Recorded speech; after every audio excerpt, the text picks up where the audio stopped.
આપણે એમ કહીએ મારા મારા, તમે એક જ વસ્તુ સમજો, તમારા છે અને તમને એટલા બધા ઈ સાહે છે. અમુક જગ્યાએ તમે જોઈજો, જે સાહના જે પ્રેમ છે ને એ અમુક સીમિત પૂરતો છે. કોઈ પણનો વાલ સોયો દીકરો 20 વર્ષનો હોય એ વિયોગ્ય હોય, અથવા કોઈ પણ સંબંધ હોય, પતિ પત્નીનો કોઈ પણ યુવા વય વિયોગ્ય હોય, વધારેમાં વધારે દુનિયામાં દુઃખ લાગતું હોય તેની માને લાગે કે ન લાગે, જનેતાને લાગે વધારેમાં વધારે દુઃખ લાગતું હોય, તો બાકી બધા ધીમે ધીમે વિસરી જાય છે. પણ એ જનેતાએ આગળ જતા અમુક સમયે વિસરી જાય છે. કેમ કે આપણે એમ કીધું હોય કે ભાઈ તમે તો ભૂલી ગયા હતા કે ભૂલવું પડે, આ સંસારનો નિયમ છે.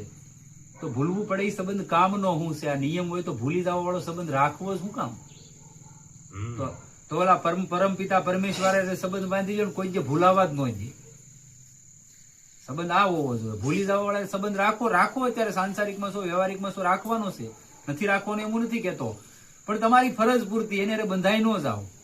મેં કીધું 20 વર્ષના ને ભૂલવો પડે, અને એ જ કે ઈ શબ્દો સાંભળેલા તમને ઈ જ કહે કે ભૂલવો પડે, તો પાગલ થઈ જાય. તો ભૂલવો જ પડતો હોય તો પરમેશ્વરને એને પકડી લે, અને કોઈ જ નહીં ભૂલવો પડે, એની તમને નહીં ભૂલવા દે. એટલે હું રોજ કહું ભાઈ તમે નામને યાદ રાખો. અંતિમ સમયે તમારા હગાવાલા પરિવાર કુટુંબી આવીને એમ કે આને શું કહેવાય રામ, એ માટે મહેનત કરશે. જો અંતિમ સમયે રામ બોલાવવા મહેનત કરશે તો અત્યારથી ભલામણા શરૂ કરી દો. કોની વાટે છો અમારા કયો?